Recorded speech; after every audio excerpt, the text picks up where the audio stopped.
Good morning to all of you. आज physics में हम लोग चैप्टर नंबर 4 का टॉपिक लिए हैं torque on current loop in uniform magnetic field. क्या टॉपिक है आज का?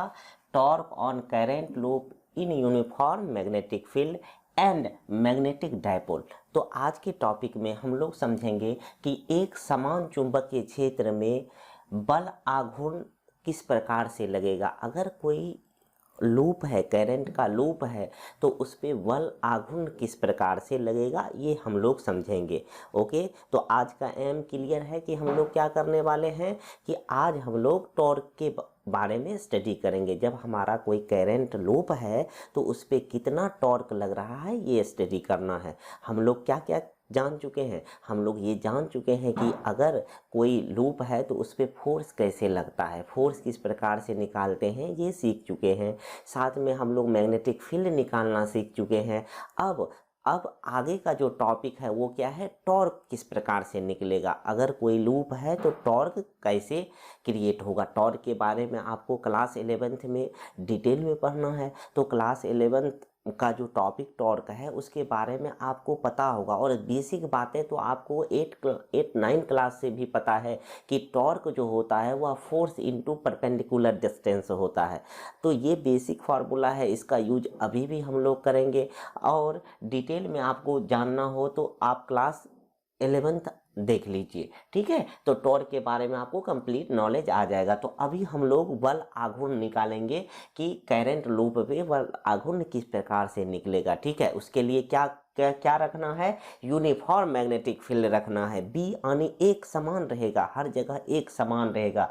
हिंदी में टॉपिक को क्या कह रहे हैं? एक समान चुंबकीय क्षेत्र में विद्युत धारा पास पर बल आघूर्ण और चुंबकीय द्विध्रुव। और याद कीजिए आप लोगों को द्विध्रुव जो है, जब आप इलेक्ट्रोस्टैटिक्स पढ़ रहे थे उस समय भी आपको इलेक्ट्रिक डायपोल पढ़ाया गया था। अब जो हम लोग पढ़ेंगे वह क्या पढ़ेंगे? अब हम लोग पढ़ेंगे मैग्नेटिक डायपोल। मैग्नेटिक डायपोल क्या होगा, ठीक है, इस बात को समझेंगे। ओके, चुंबकीय द्विध्रुव किसको कहते हैं ये भी हम लोग यहीं पे सीखेंगे। तो आइए इस टॉपिक को आगे बढ़ाते हैं अब, ठीक है। तो टॉपिक हमारा क्लियर है कि क्या है कि हम क्या करने वाले हैं। आइए यूनिफॉर्म मैग्नेटिक फील्ड डेवलप कराते हैं। सबसे पहला जो चीज़ ज़रूरत की है वो ये है कि यूनिफॉर्म मैग्नेटिक फील्ड होना चाहिए। तो यूनिफॉर्म मैग्नेटिक फील्ड होना चाहिए तो आप जो है अभी यूनिफॉर्म मैग्नेटिक फील्ड जो है मैग्नेट की हेल्प से डेवलप करा लीजिए। क्या होता है कि अगर हम दो मैग्नेट कहीं रखेंगे, अगर एक मैग्नेट इधर है एक मैग्नेट इधर है, एक का नॉर्थ पोल है दूसरे का साउथ पोल है, तो क्या होगा? नॉर्थ से साउथ की तरफ, नॉर्थ से साउथ की तरफ इलेक्ट्रिक फील्ड मैग्नेटिक फील्ड निकलता है। क्या निकलता है? मैग्नेटिक फील्ड निकलता है। जो मैग्नेटिक फील्ड निकलता है वो यूनिफॉर्म होता है। तो क्या करेंगे? दो परमानेंट मैग्नेट को रख देंगे, ठीक है। आइए अब हम इस टॉपिक को आगे बढ़ाते हैं। देखिए अब आपको क्या करना है, दो परमानेंट मैग्नेट रख देना है। देखिए इस तरह से आपको दो परमानेंट मैग्नेट रख देना है। अच्छे से समझना है टॉपिक को, टॉर्क निकालना है, यही एम है हमारा, ठीक है। ये देखिए समझिए, ये फिगर आपका क्या है, इसमें परमानेंट मैग्नेट है। परमानेंट मैग्नेट का ये नॉर्थ है और ये साउथ पोल है। अब क्या है कि इसके बीच जो है यूनिफॉर्म मैग्नेटिक फील्ड डेवलप्ड हो रहा है, इसलिए हमने परमानेंट मैग्नेट लिया है ताकि हमको जिसकी ज़रूरत था, किसकी ज़रूरत था? यूनिफॉर्म मैग्नेटिक फील्ड का, एक समान चुंबकीय क्षेत्र की ज़रूरत था। और वह डेवलप्ड हमने किसकी हेल्प से करा लिया? परमानेंट मैग्नेट की हेल्प से करा लिया, ठीक है। अब परमानेंट मैग्नेट हमारा इस के वजह से यूनिफॉर्म मैग्नेटिक फील्ड इधर चल रहा है। देखिए ये लाइन जो दिखाया हूँ क्या है, ये जो 1 2 3 लाइन दिखाया हूँ, बहुत सारे लाइन्स होंगे, अभी मैं 3 लाइन दिखा दिया हूँ, ठीक है। तो ये 3 लाइन जो है आपको यूनिफॉर्म मैग्नेटिक फील्ड का लाइन है। अब समझना है कि इसी में आपको क्या करना, करंट लूप डेवलप करना है। लूप अब समझिए, यहाँ आपको दोनों लूप हम पढ़ाएंगे। अभी जो है यह लूप हमने रेक्टेंगुलर लूप लिया है। कैसा लूप है? रेक्टेंगुलर, आयताकार लूप है। लूप सर्कुलर भी होता है, लूप करंट का लूप सर्कुलर भी हो सकता है और आयताकार भी हो सकता है। तो अभी जो लूप लिया गया है रेक्टेंगुलर लूप लिया है, और सर्कुलर लूप की बात हम बाद में करेंगे। अब समझिए इस परमानेंट मैग्नेट के वजह से जो यूनिफॉर्म मैग्नेटिक फील्ड डेवलप्ड हुआ है उसमें आप किसको रखे हैं, आप करंट लूप को रखे हैं, और वह लूप कैसा है, तो रेक्टेंगुलर है, और ए बी सी डी इस करंट लूप है, जो कि कैसा है, करंट लूप है, और ये रेक्टेंगुलर लूप है, याद रखिएगा, ठीक है, ये बात इंपॉर्टेंट है। तो ये क्या हो गया आपका कि ए बी सी डी एक करंट का लूप है जो रेक्टेंगुलर है, इसमें B C equal to A D, देखिए B C equal to A D equal to A और ए बी, यानी कि ए बी सी और ए डी बराबर होगा, चूंकि रेक्टेंगुलर है और उसको हम ए बोले हैं, फिर ए से बी इक्वल टू सी से डी होगा और उसको हम बोले हैं कि बी होगा। इस तरह से अगर ए और बी है तो रेक्टेंगुलर का एरिया भी निकाल सकते हैं, अगर एरिया निकलेगा तो ए इंटू बी होगा, और ये एरिया वेक्टर दिखाए हैं, ठीक है, ये एरिया वेक्टर दिखाए हैं कि ये एरिया वेक्टर है। अब इसकी डायरेक्शन की बात किया जाए, अगर इस एरिया वेक्टर की डायरेक्शन की बात किया जाए तो आपको बताया गया था ये परपेंडिकुलर होता है, एरिया वेक्टर क्या होता है, सरफेस से परपेंडिकुलर होता है, ठीक है। तो अगर मैं आपको बोलूं कि आप ये बताइए कि मैग्नेटिक फील्ड, समझिए मेरी बात, मैग्नेटिक फील्ड यानी चुंबकीय क्षेत्र और एरिया वेक्टर के बीच का एंगल कितना होगा यहाँ, तो क्या बता सकते हैं आप, एरिया, समझिए मैं क्या बोला कि ये मैग्नेटिक फील्ड और एरिया वेक्टर के बीच का एंगल अगर आपसे पूछा जाए, और आप अभी आपको ये समझना है कि मैग्नेटिक फील्ड ऐसे चल रहा है, इस तरफ चल रहा है, सारा मैग्नेटिक फील्ड ऐसे जा रहा है, और आपको एरिया जो है इस प्रकार से समझिए, इस प्रकार से जो है आपको ये जो है रेक्टेंगुलर इसका इसका जो है एज देखिए आप, ठीक ना, इसका एज जो आप देख रहे हैं इसमें क्या है कि आपको दिख रहा होगा कि ये अगर इस प्रकार से रखा हुआ है मैग्नेटिक फील्ड में, रखने का हम इसको ऐसे भी रख सकते हैं, ऐसे भी रख सकते हैं, ठीक है, ऐसे भी रख सकते हैं, ऐसे भी, कैसे भी, मतलब क्या, अगर मैं इसको यूनिफॉर्म मैग्नेटिक फील्ड में इस प्रकार से रखा हूं तो इसके एरिया वेक्टर और मैग्नेटिक फील्ड के बीच का जो एंगल होगा 90 डिग्री होगा, और अगर हम इसको घुमा के रख दें, इसको थोड़ा सा, एरिया मैग्नेटिक फील्ड इधर है और इसको हम अगर घुमा दें तो इसका मतलब होगा कि इसका जो एरिया वेक्टर है वह क्या बना लिया, कौन बना लिया, कुछ कौन बनाया जो कि 90 डिग्री नहीं होगा, कुछ कौन बनाया। तो मतलब यहाँ हम दो केस ले सकते हैं, दो केस क्या क्या होगा, एक तो यूनिफॉर्म मैग्नेटिक फील्ड में, यही मेन बात है समझने का, ठीक है, बाकी कुछ नहीं है, हम दोनों फार्मूला निकाल लेंगे, 90 डिग्री के लिए भी निकाल लेंगे और जनरल फार्मूला भी निकाल लेंगे कि अगर थीटा एंगल पे रहेगा तब टॉर्क कितना होगा, ठीक है। तो आप पहले आप ये 90 वाला केस देखिए, क्योंकि ये इजी पड़ता है। अगर हमारा दो केस हो जाएगा, एक वह जिसमें हम क्या करेंगे, यूनिफॉर्म मैग्नेटिक फील्ड में रेक्टेंगुलर लूप को हम कैसे रख देंगे, इस प्रकार से रखेंगे कि इसका जो एरिया वेक्टर होगा वह मैग्नेटिक फील्ड के साथ 90 डिग्री का कोण बनाएगा, ठीक है। केस फर्स्ट हम क्या ले रहे हैं, केस फर्स्ट जो ले रहे हैं हम, इसमें क्या कर रहे हैं,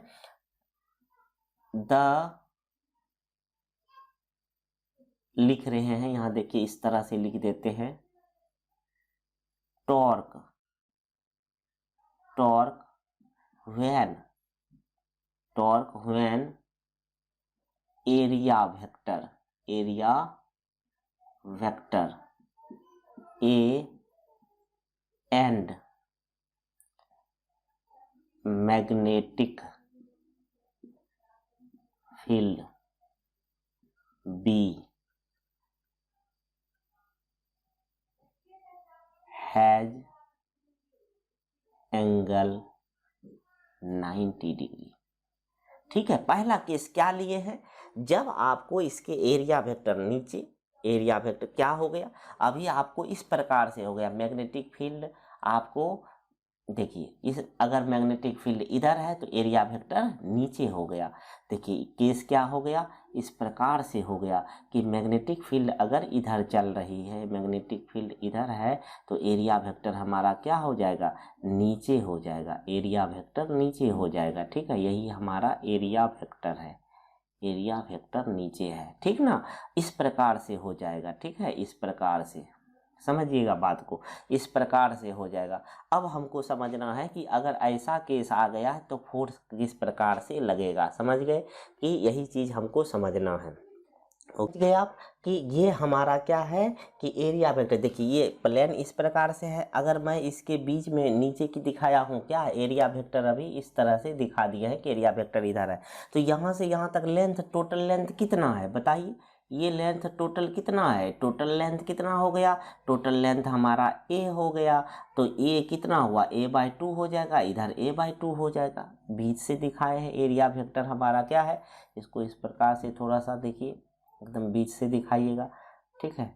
तो इस प्रकार से आपको ये a/2 बीच से हम क्या दिखाए हुए हैं, एरिया वेक्टर दिखाए हुए हैं। अब आपको समझना है, यहीं पे आप समझना है, केस पहले क्या लिए हैं कि हमारा ये जो एरिया वेक्टर है ये हमारा 90 डिग्री बनाए हुए है। कितना डिग्री, यहाँ थीटा का वैल्यू कितना हो गया है, थीटा जो इसके बीच का एंगल है वह 90 डिग्री हो गया है, ठीक है। ये थीटा 90 डिग्री हो गया है। तब अब जनरल एक्सप्रेशन में क्या होगा, जनरल एक्सप्रेशन में होगा, अर्थात ये हो गया कि यूनिफॉर्म जो मैग्नेटिक फील्ड है उसमें इस प्रकार से रखा हुआ है, इस प्रकार से रखा हुआ है। तो यही आप ए माने हुए हैं, तो ये a/2, ये a/2 हो गया। ये लेंथ आप b माने हुए हैं, ठीक है। ये अगर a है तो ये भी a ही होगा। अब इसके बीच से हमने एरिया वेक्टर को नीचे दिखाया है, तो ये a/2 और इस जगह से हाफ a/2। समझ गए बात को।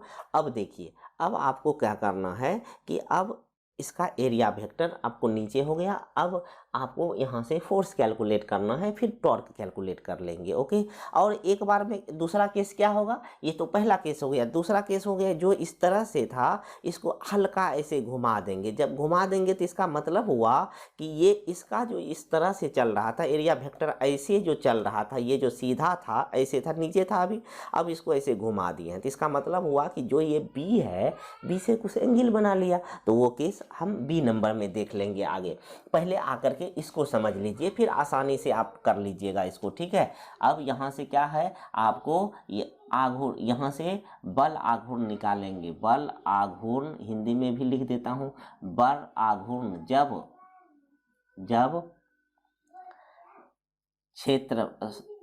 क्षेत्रफल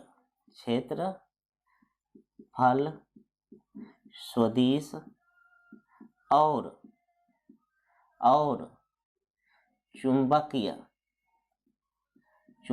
क्षेत्र के बीच 90 डिग्री का कोण हो। समझ गए, क्या हो, चुंबकीय क्षेत्र के बीच का कोण कितना हो, आपको 90 डिग्री का हो, तब जाकर के ये केस आएगा, ठीक ना। अभी देखिए, अभी जो है, अभी आपको ये केस मैं ला दिया हूँ, यहीं से आप समझिए। अब करना क्या है, अभी आपको मैं ये सारा कुछ इधर लिख चुका हूँ क्या क्या चीज़ है, ठीक ना। अभी आप सिंपल वे में इसको निकाल लीजिए। a/2 ये है, ये भी a/2 है। तो एरिया वेक्टर जैसे ही यहाँ से आप निकालिएगा, एरिया वेक्टर इधर, a/2 इधर, और थीटा हो गया 90 डिग्री। देखिए अब यहाँ से अगर मैं फोर्स की बात करूँ कि यहाँ पे फोर्स इसी को आप यहाँ देखिए।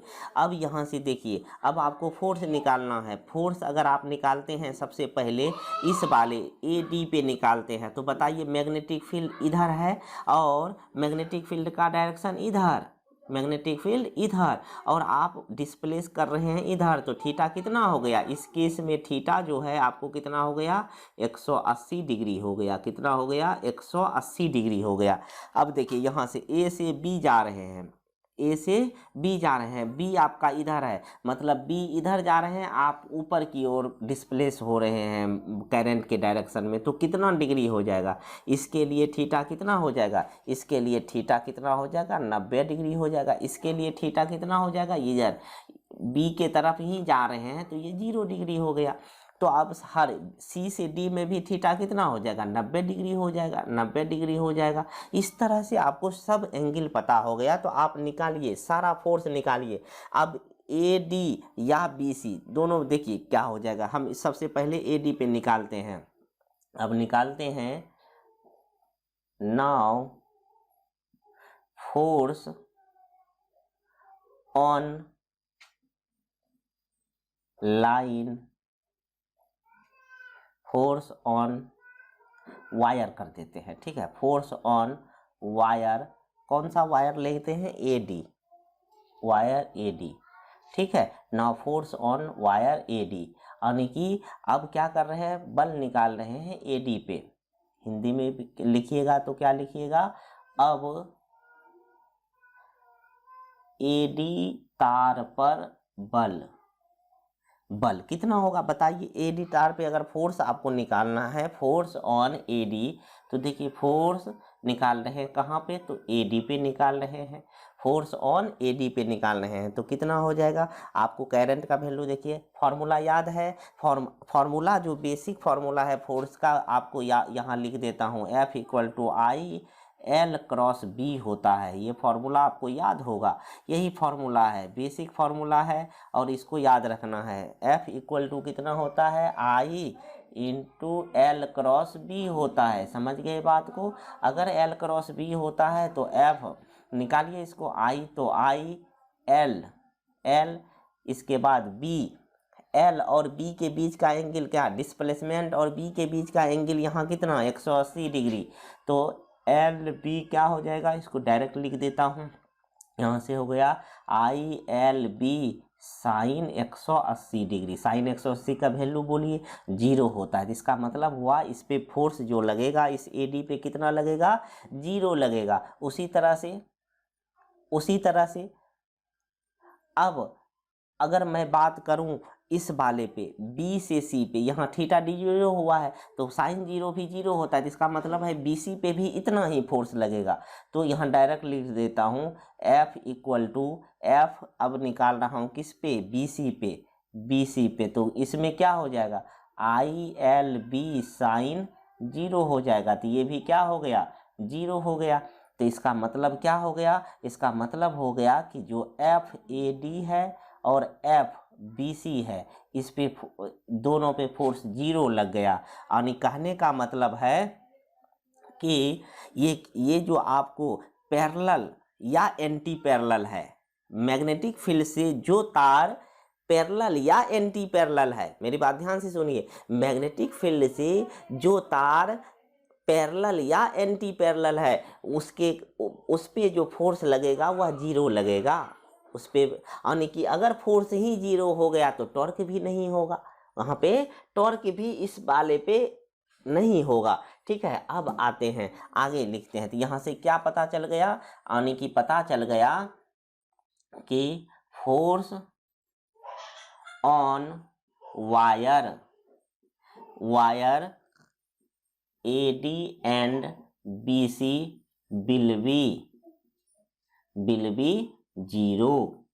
क्या होगा, 0 होगा। हिंदी में भी आप लिख सकते हैं कि AD और BC तार पर बल क्या होगा, 0 होगा। समझ गए कैसे होगा, ये भी आप देख ली, 0 होगा। ठीक है, जब 0 ही हो गया तो डायरेक्शन वगैरह भी निकालने की जरूरत नहीं है, अभी 0 हो गया। तो अभी आपको ये पता चल गया कि A और D पे जो है, AD और BC पे जो है क्या हो जाएगा, जो बल लगेगा वह 0 होगा। ठीक है, यहाँ तक इसको नोट डाउन कीजिए, फिर हम आगे बढ़ेंगे। केस क्या चल रहा है हमारा, हम एरिया वेक्टर और B के बीच का एंगल 90 डिग्री रखे हैं। मतलब क्या है कि आप लूप को इस प्रकार से रखे हुए हैं। फोर्स, अब समझिए आगे।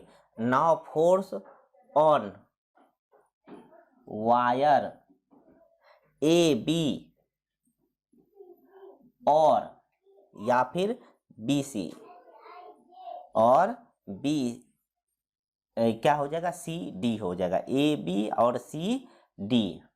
फोर्स ऑन वायर AB जितना होगा, देखिए ये भी दोनों एंगल बनाया है सेम ही, ये भी 90 ये भी 90, तो कितना हो जाएगा, दोनों पे बराबर लगेगा। फोर्स ऑन वायर AB और क्या लिख सकते हैं, CD। तो क्या हो जाएगा, फोर्स हम किस पे लिखे, या तो AB लिखे, क्या A से B, या फिर फोर्स हम किसका लिखें, बोलिए C से D लिखें। कितना हो जाएगा, C से D, इस पे फोर्स कितना हो जाएगा, फॉर्मूला वही लगेगा, I × L क्रॉस B। तो कितना हो जाएगा, I तो ILB।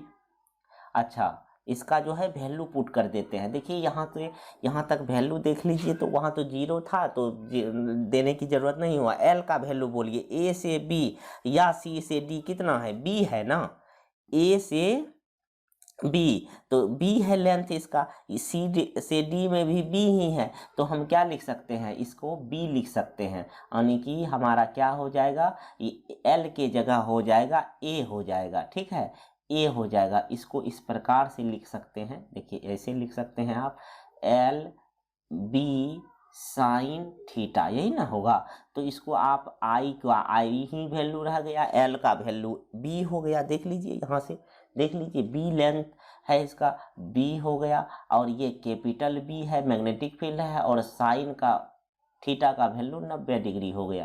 तो यहाँ से क्या निकल गया, I B capital B into 1, तो यहाँ से क्या आ गया, I B capital B magnetic field, B इसका लेंथ, आई इसका विद्युत धारा यानी करंट, ठीक है, यानी कि फोर्स निकल गया, फोर्स ऑन ए बी। अब देखिए, अब जो फोर्स है, अब आग हम टॉर्क निकालेंगे, ठीक है। टॉर्क होता क्या है, फोर्स इनटू परपेंडिकुलर डिस्टेंस होता है, आई इंटू बी। अब जो है याद कीजिए, जो हम फिगर बनाए थे आपको, उस फिगर को ध्यान में रखिए, ठीक है। अब जो ये फिगर आपको दिया था, याद कीजिए ऐसा फिगर बनाया था, ठीक है। इस फिगर को मैं फिर से यहाँ पे ड्रॉ कर रहा हूँ, ध्यान से देखिए, ऐसा फिगर बनाए थे आप लोग, फिर से मत बनाइएगा, वहीं पे इसको दिखा दीजिए उसी फिगर में, ठीक है। अब क्या हो गया, यहाँ से नीचे हम इसको दिखाए थे एरिया वेक्टर, क्या दिखाए थे, एरिया वेक्टर, और यहाँ पे देखिए a/2 दिखाए थे, इसको a/2 दिखाए थे। अब देखिए ये फोर्स किधर लगेगा, ये फोर्स देखिए मैग्नेटिक बी आपको इधर जा रहा है, बी इधर जा रहा है, समझिए बात को, यहाँ पे आप समझना पड़ेगा आपको। यहाँ देखिए, यहाँ डायरेक्शन निकाल रहे हैं, फोर्स का डायरेक्शन, इसका डायरेक्शन भी होगा, इस फोर्स का क्या होगा, डायरेक्शन भी होगा। तो ये डायरेक्शन किधर होगा, बी देखिए इधर जा रहा है, बी आपका इधर है, तो बी के डायरेक्शन में हम चारों उंगली को रखें। अब घुमाएंगे किधर, आप right hand thumb rule use कर लीजिए या लेफ्ट हैंड फ्लेमिंग का नियम यूज कर लीजिए, दोनों में से कोई यूज कर सकते हैं। अब हम क्या करते हैं, राइट हैंड यूज कर रहे हैं अभी, तो बी के डायरेक्शन में, बी का डायरेक्शन ये है अभी, और बी इधर है, तो बी इधर है तो ऐसे जा रहा है, इसका मतलब है कि ये नीचे अंदर की तरफ जा रहे थे, अंदर की तरफ को अभी हम नीचे दिखा रहे हैं, अंदर की तरफ को क्या दिखा दिए, नीचे, यानी फोर्स जो है आपका किधर लगेगा, अंदर की तरफ लगेगा। ये जो अभी आपको दिखाए थे ऐसे जो ये था, इसका मतलब हुआ फोर्स जो यहाँ लगा, यहाँ जो फोर्स लगा वो क्या हुआ, नीचे की तरफ फोर्स लगा, इस पे क्या होगा, इस ए बी वाले पे कि किधर लगा, नीचे की तरफ लगा। अब इसके बारे में सोचिए, इधर वाले में क्या हो गया, बी देखिए क्या हुआ, बी आपको इधर जा रहा है और मैग्नेटिक फील्ड इधर है, बी आपको क्या करना है, बी के तरफ घुमाना है, इसको बी के तरफ घुमाना है। तो क्या करना होगा, देखिए अब की बार कैसे होगा, अब की बार कैसे रखेंगे तो ये घूम जाएगा, सोचिए थोड़ा। यहाँ से सी से डी के तरफ डिस्प्लेसमेंट के डायरेक्शन में आपको क्या करना है, डिस्प्लेसमेंट के डायरेक्शन में आपको रखना है ये चारों उंगली को, डिस्प्लेसमेंट सी से डी है तो इधर रखाएगा, ठीक है, इस तरह से इधर रखाएगा।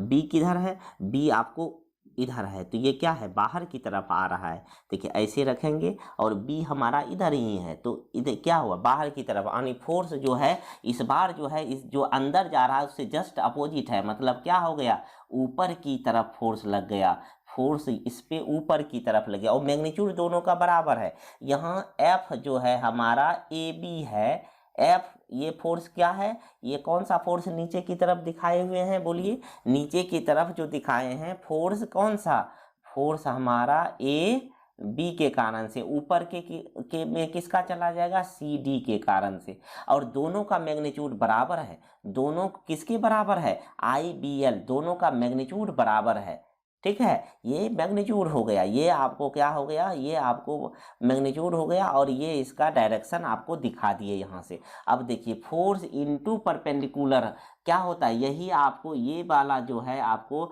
ये टॉर्क का एक्सिस है, यही ये क्या है, ये पॉइंट जो है आपका ये एक्सिस है, ठीक ना। अब सोचिए कि अब हमको अगर टॉर्क निकालना है तो क्या टॉर्क एक निकलेगा या दो निकलेगा, दोनों के कारण से निकलेगा, एफ ए बी के कारण से और सी डी के कारण से, दोनों को ऐड कर देंगे फाइनल मिल जाएगा। और इस चीज को याद रखिएगा कि यहाँ इसको क्या कपल भी कहते हैं, इसको क्या कहते हैं, कपल भी कहा जाता है, ठीक है, कपल भी कहते हैं कि ये जो है ना इक्वल मैग्नीट्यूड ऑफ फोर्स है और अपोजिट डायरेक्शन में है। तो ये क्या होता है कि यहाँ से जिस लेंथ से सेपरेटेड होता है तो इस तरह से हम कपल भी निकालते हैं। चूंकि हमको यहाँ टॉर्क निकालना है, टॉर्क इस एफ ए बी के कारण भी निकलेगा, एफ सी डी के कारण से, दोनों को ऐड कर देंगे। देखिए दोनों, अब अगर फोर्स सोचिए, अब यहाँ से बहुत इंपॉर्टेंट कॉन्सेप्ट आ गया आपका, ठीक है, कि अब यहाँ से यही है जिसके कारण से क्या है बना, डायनमो बना, ठीक है, इंडक्शन मोटर बना। अब यहाँ से समझिए बात को, एक पे फोर्स नीचे की तरफ लगा और एक पे फोर्स ऊपर की तरफ लगा, तो ये अब कैसे रोटेट होगा, ऐसे रोटेट होने लगेगा, ये जो है इस तरह से रोटेट होने लगेगा। और ये रोटेशन बहुत इंपॉर्टेंट है फिजिक्स में, ये रोटेशन साइंस के लिए बहुत इंपॉर्टेंट में आया, क्योंकि यही वजह है जिसके कारण से आपके घर में जो है इलेक्ट्रिसिटी आ जा रहा है अभी, ठीक है। पहले इतने ज़्यादा इलेक्ट्रिसिटी नहीं प्रोड्यूस होते थे, बहुत कॉस्ट पड़ता था ये सब का, ठीक है। जब से ये सब पता चलने लगा कि ऐसे होता है तो इजी हो गया, मतलब यहाँ से रोटेशन होने लगेगा इस तरह से। क्यों, क्योंकि एक पे फोर्स नीचे एक पे फोर्स ऊपर, तो ये रोटेट करने लगेगा। समझ रहे हैं बात को। अब यही रोटेशन का वैल्यू निकाल लीजिए, टॉर्क का बहुत इंपॉर्टेंट है इसके लिए, ठीक है। अब टॉर्क निकाल लीजिए, टॉर्क का वैल्यू निकाल लीजिए, तो बस यहाँ से आ जाएगा। यहाँ से आपको डिस्टेंस पता है, टॉर्क निकालने का फॉर्मूला भी पता है हमको, तो यहाँ से अब निकाल लेते हैं। लिखेंगे टॉर्क, मैग्नेटिक फील्ड में टॉर्क ही निकालना था, फोर्स के कारण से निकलेगा। टॉर्क मतलब बल आघूर्ण, बल आघूर्ण बराबर क्या होता है, फोर्स इनटू परपेंडिकुलर डिस्टेंस होता है, फोर्स इनटू परपेंडिकुलर डिस्टेंस होता है। पीडी मतलब परपेंडिकुलर डिस्टेंस। हिंदी में क्या लिखिएगा, इसको बल लिखिएगा और इसको लिखिएगा लंबवत दूरी, लंबवत दूरी, ठीक है, यही है। तो यहाँ से क्या हो जाएगा, फोर्स तो है ही आपको पता, फोर्स निकालिए टोटल इसके कारण से। अब चूंकि रोटेशन इसके कारण से इधर ही होगा, इसके कारण से भी इधर होगा, इसीलिए रोटेशन यहाँ देखिए ऐसे दिखा है, इसके वजह से एक रोटेशन इस तरह से इधर होगा, ठीक है। तो अब वो आपको निकालना है, तो पहले इसके कारण भी निकालिए, फिर इसके कारण से भी निकाल लीजिए। तो फोर्स क्या हो जाएगा, फोर्स कितना हो जाएगा, A B into perpendicular distance A/2 plus यहाँ से देखिए एफ सी डी, दोनों ऐड हो जा रहा है क्योंकि डायरेक्शन सेम है, इसीलिए अपोजिट रहता तो घट जाता। तो एफ डी हो गया इंटू क्या हो जाएगा A/2, फिर A/2 देखिए क्या हो गया, इसका एफ ए बी का वैल्यू पता है आपको, I B capital B into A/2 plus I B capital B into A/2। देखिए तो क्या हो गया, ये A/2 जुड़ जाएगा, ये दोनों कॉमन हो जाएगा, तो I B B into A/2 plus A/2 हो गया, दोनों मिलके किसके बराबर हो जाएगा, इसके बराबर। तो I capital B small B into capital B into क्या हो गया ए, क्या इसको ऐसे ही लिखा जा सकता है, देखिए I into A B into B लिखा जा सकता है। क्या ये कुछ है, देखिए ए इंटू बी को क्या बोले हैं, देखिए ए इंटू बी को एरिया बोले हैं, इसका मतलब हो गया कि आई इंटू ए इंटू बी हो गया, ए इंटू बी हो गया।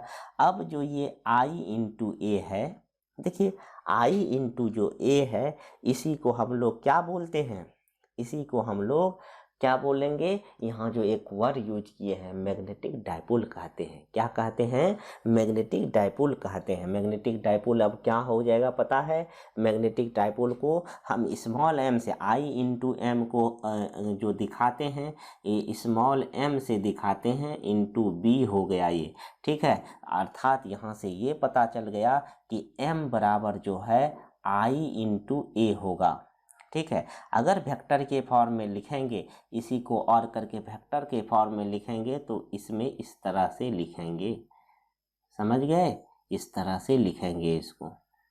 यहाँ से क्या हो गया, यही जो m है, m क्या है तो मैग्नेटिक डाइपोल है, मैग्नेटिक डाइपोल है ये, समझ गए। क्या है मैग्नेटिक डाइपोल, हिंदी में क्या कहते हैं मैग्नेटिक डाइपोल को, चुंबकीय द्विध्रुव कहते हैं, चुंबकीय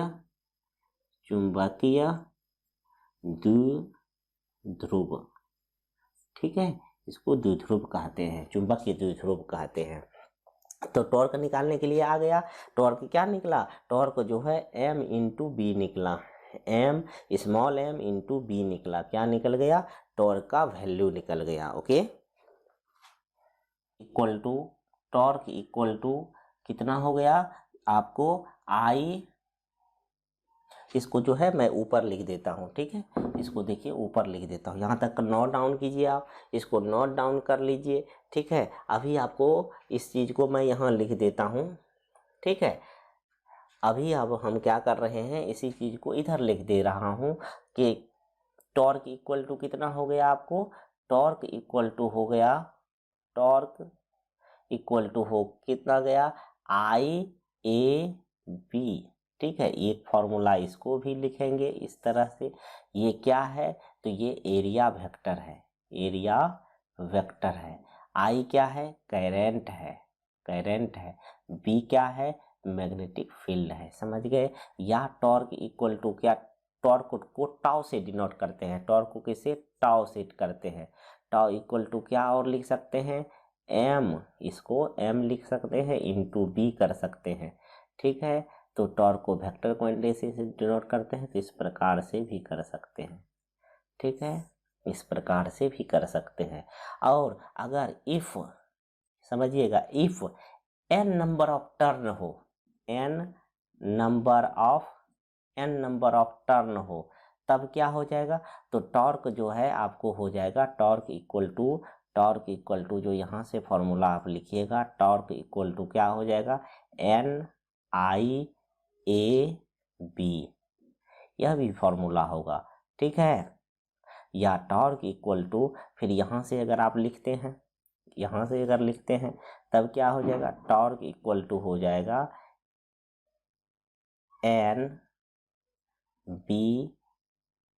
NMB हो जाएगा, ठीक है।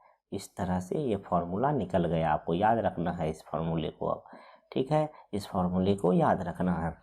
यानी नंबर ऑफ कॉइल्स अगर बढ़ाएंगे तो नंबर ऑफ कॉइल्स बढ़ाते हैं तो फोर्स भी बढ़ता है, उस वजह से टॉर्क भी बढ़ेगा, हमारा टॉर्क भी बढ़ता जाएगा, ठीक है। तो ये फॉर्मूला आपको याद रखना है, ओके। तो ये कब था, ये जब एरिया वेक्टर कितना बनाया था, 90 डिग्री बनाया था। अब आइए, अब जो है हम इसको चेंज करते हैं, इसको अच्छे से नोट डाउन कीजिए, ठीक है, इसको बढ़िया से नोट डाउन कीजिए, और इसमें कुछ दिक्कत हो तो आप हमसे पूछ सकते हैं, ठीक है। आप कमेंट करके पूछ सकते हैं, आप हमको कॉल करके पूछ सकते हैं, जैसे भी हो, लेकिन कॉन्सेप्ट क्लियर रखना है आपको। आइए अब जो है, अब हम इस एरिया वेक्टर और मैग्नेटिक फील्ड के बीच का एंगल जो है, अब हम जनरल एंगल लेते हैं, थीटा ले लेते हैं, ठीक है। कितना एंगल ले लेते हैं, थीटा एंगल ले लेते हैं, तब देखते हैं क्या होता है, ठीक है। आपको याद होगा कि साइन थीटा का टर्म में आता है, ठीक है, यहाँ आता है कि नहीं वो भी देख लेंगे। चलिए अब केस बी में क्या करते हैं, अब टॉर्क निकालते हैं, टॉर्क निकालते हैं व्हेन, ये कब निकालेंगे, when angle between area vector and magnetic field is theta. अब की बार क्या किया हूँ, थीटा। मतलब क्या समझ गए हैं आप?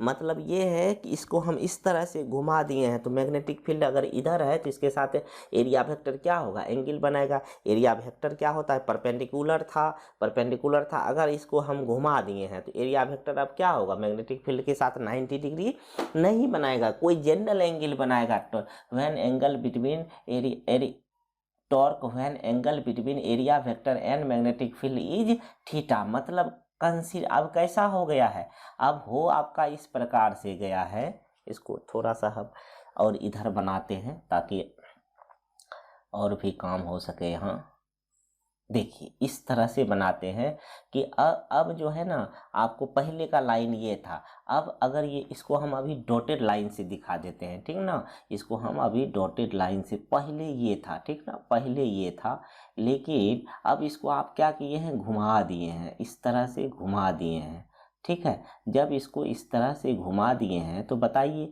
अब ये जो है हमारा ऐसे घूम गया है, तो ये तो a/2 अभी भी है, a/2 अभी भी है ये, ठीक है, a/2 अभी भी है। लेकिन ये इसको आप टर्न करा दिए हैं और एरिया वेक्टर परपेंडिकुलर होता है इस पे, तो ये किसका डायरेक्शन है, ये आपको b का डायरेक्शन है।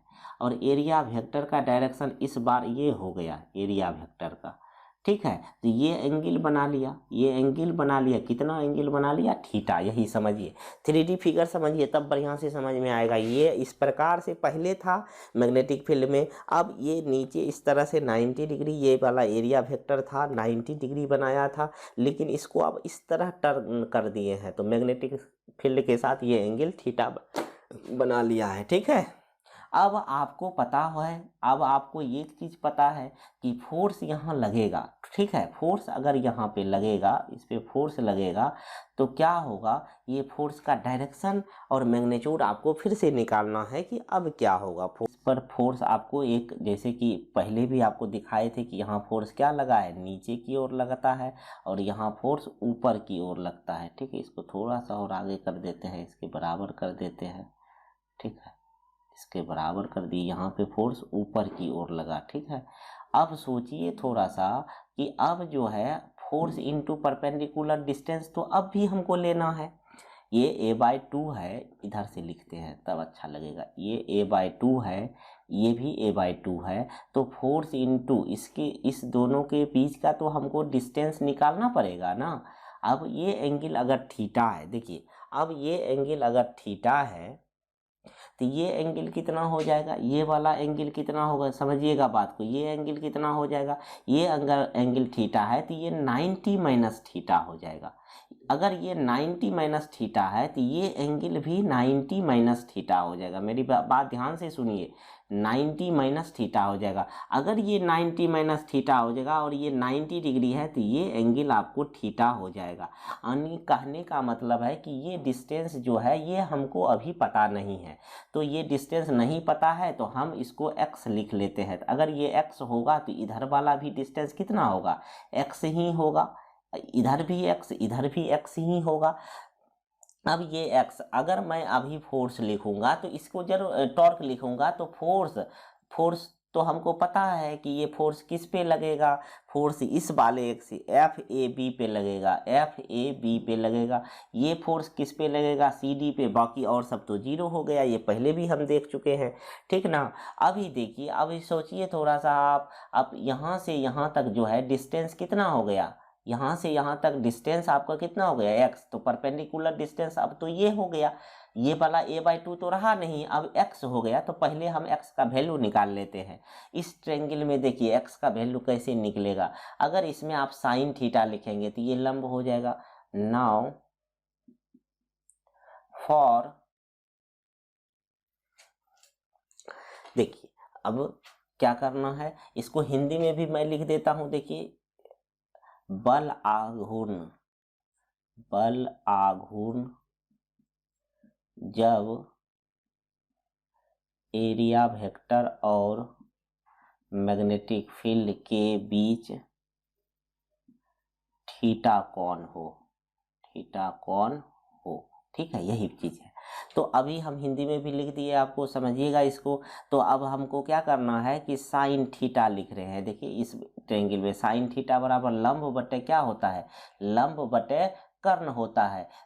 क्या होता है, परपेंडिकुलर डिवाइडेड बाय हाइपोटेनस होता है। तो परपेंडिकुलर हो गया x और ये a/2 हो गया। यहाँ से क्या हो गया, यहाँ से ये पता चल गया कि x इक्वल टू आपको a/2 साइन थीटा होगा या नहीं। और आपको एफ ए बी का वैल्यू पता है कि कितना निकला था, आई निकला था, B small B into capital B था। याद कीजिए, आपको पहले निकाल करके दिखाए हुए हैं। इसका भी value I B capital B था। तो अब हमको एक्स का भी वैल्यू पता चल गया। तो अब टॉर्क निकालते हैं, टॉर्क यानी बल आघूर्ण। अब फिर से निकालते हैं बल आघूर्ण। देखिए क्या हो जाएगा, बल आघूर्ण टॉर्क टॉ से डिनोट करते हैं, ठीक है। तो बल आघूर्ण बराबर टॉ होता है, और टॉ बराबर क्या होता है जी, फोर्स इंटू परपेंडिकुलर डिस्टेंस। कितना होता है, force into perpendicular distance, P into D लिखे हैं, P into D, force into perpendicular distance, यानी बल इंटू क्या हो जाएगा, लंबवत दूरी। बोलिए टाउ इक्वल टू कितना हो जाएगा, फोर्स कितना हो जाएगा, आई बी बी, ठीक है। अगर मैं इसको और डिटेल से लिख दूं अभी, तो क्या लिखूंगा, एफ ए बी इंटू क्या, परपेंडिकुलर डिस्टेंस, तो इंटू क्या लिखूंगा, इंटू एक्स लिखूंगा, प्लस फोर्स किसका, सी डी इंटू क्या, यहाँ से यहाँ तक का डिस्टेंस फिर एक्स ही। तो क्या हो जाएगा, टाउ इक्वल टू हो जाएगा हमारा फोर्स। तो फोर्स वेक्टर के फॉर्म में भी लिख सकते हैं, विदाउट वेक्टर भी लिख सकते हैं, ठीक है। तो यहाँ से क्या हो जाएगा, टाउ इक्वल टू कितना चला आएगा, फोर्स। देखिए अभी विदाउट वेक्टर ही लिख दीजिए इसको, ठीक है, बाद में जो है वेक्टर कर लीजिएगा। टाउ इक्वल टू कितना हो जाएगा, फोर्स का value I B into X, X का वैल्यू पुट कीजिए, इंटू a/2 साइन थीटा, फिर इसको जोड़ दीजिए I small B capital B into a/2 sine theta. देखिए टाउ इक्वल टू कितना चला आया, I small B into capital B into a/2 into sine theta भी कॉमन चला आया, साइन थीटा भी कॉमन चला आया, सब जुट जाएगा, ठीक है। तो कितना हो जाएगा, इंटू ए साइन थीटा हो जाएगा, डायरेक्ट कर दिए, ए साइन थीटा हो जाएगा। तो टाउ इक्वल टू कितना हो गया, I A B capital B sine theta. तो टाउ इक्वल टू कितना, तो एक तो ये भी हो गया, आई तो आई, ए इंटू बी को एरिया बोलेंगे, ये बी हो गया इंटू साइन थीटा। तो एक फॉर्मूला तो ये चला आया, ये फॉर्मूला चला आया। तो देखिए यहाँ से क्या क्या पता चल गया आपको, ये इसमें क्या है, आई क्या है, आई आपको करंट है, ठीक है, करंट है। ए क्या है, ए आपको एरिया है। बी क्या है, बी आपको मैग्नेटिक फील्ड है। और थीटा क्या है, ये है angle between A and area vector and B, A और बी के बीच का एंगल है, ठीक है। आप याद कीजिए आई इंटू ए को क्या बोलते हैं, अभी थोड़ा देर पहले आपको बताए हैं। तो आई इंटू ए को हम लोग बोलते हैं स्मॉल एम, इसके बाद क्या हो गया, small M B sine theta हो गया। तो टाउ इक्वल टू इतना, ये भी हो गया एक फॉर्मूला, ठीक है, एक फॉर्मूला ये भी हो गया। यहाँ P क्या है, तो मैग्नेटिक डाइपोल है। और फॉर्मूला देखिए, और क्या लिख सकते हैं आप, टाउ एम बी। अगर मैं इसको वेक्टर के फॉर्म में लिखूं तो टाउ इक्वल टू क्या हो जाएगा, वेक्टर के फॉर्म में जब लिखूंगा तो साइन थीटा आया है, इसका मतलब है एम और बी के बीच कैसा प्रोडक्ट होगा, क्रॉस प्रोडक्ट होगा एम बी, ठीक है। तो टॉर्क का ये जनरल फॉर्मूला हो गया, ठीक है, टॉर्क का। और यहाँ से क्या पता चल गया, m बराबर क्या होता है, I इंटू एरिया वेक्टर होता है। ठीक है, तो ये सब बातें आपको ध्यान में रखना है, ठीक ना। तो tau equal to m cross b हो गए, यहीं से करेंगे तो m b साइन थीटा चला आएगा। ओके, तो ये था आपका क्या कि टॉर्क कैसे निकलेगा। ओके, फॉर्मूला पता हो गया कि tau equal to m cross b लिखेंगे, m क्रॉस b लिखेंगे। इसी को जब आप तोड़िएगा तो m b sine theta, m को क्या बोलते हैं, m को मैग्नेटिक डायपोल बोलते हैं, चुंबकीय द्विध्रुव बोलते हैं। हिंदी में क्या बोलिएगा, चुंबकीय द्विध्रुव कहते हैं। और इंग्लिश में क्या कहते हैं, मैग्नेटिक डायपोल, मैग्नेटिक डायपोल। तो मैग्नेटिक डायपोल क्या हो गया, मैग्नेटिक डायपोल आपको क्या हो गया, current into area vector, area हो गया, करंट इनटू एरिया वेक्टर। ठीक है, करंट इनटू एरिया, जिस प्लेन से वो चल रहा है उसी को मैग्नेटिक डायपोल कहते हैं। ओके, तो यहाँ से आपको ये पता चल गया कि टॉर्क हम किस तरह से निकालेंगे। आगे का जो है, आगे का जो टॉपिक होगा इससे रिलेटेड होगा, इसलिए आपको ये पता होना चाहिए कि हम टॉर्क कैसे निकालते हैं। आगे हम ये भी देखेंगे कि अगर ये रेक्टेंगुलर की जगह अगर हमारा सर्कुलर लूप हो तब जाकर के मैग्नेटिक डायपोल कितना होगा। ठीक है, एरिया यहाँ अभी कितना था, एरिया का मान कितना है जी, आई इंटू ए, तो एरिया का मान ए इंटू बी है। तो उस केस में एरिया क्या है, अगर सर्कुलर होगा तो एरिया क्या हो जाएगा, सर्कुलर के केस में एरिया क्या होता है, पाई आर स्क्वायर होता है, तो पाई आर स्क्वायर आ जाएगा।